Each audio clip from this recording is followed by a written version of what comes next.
Hello बच्चों, क्या हाल चाल? सब बढ़िया एकदम।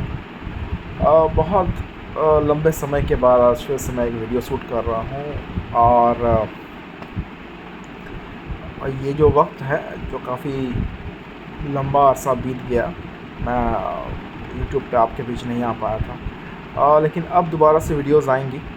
और मैं अब इसी चैनल पर कुछ नए वीडियोस डालने जा रहा हूँ, और उसी के चलते मैं आपके बीच आया और मैं आपको चाहता था बता दूँ कि अब आपके इसी चैनल पर आईसीएसई के बच्चों को जो जावा के वीडियोस मिल ही रहे थे, अब सीबीएसई के बच्चों के डिमांड पर इसी चैनल पर पाइथन के वीडियोस भी आएंगे।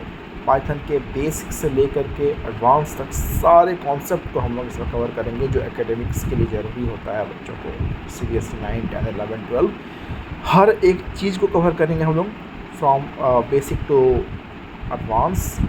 सो स्टे ट्यून, बहुत जल्द आपको वीडियो मिलेगा। टाटा।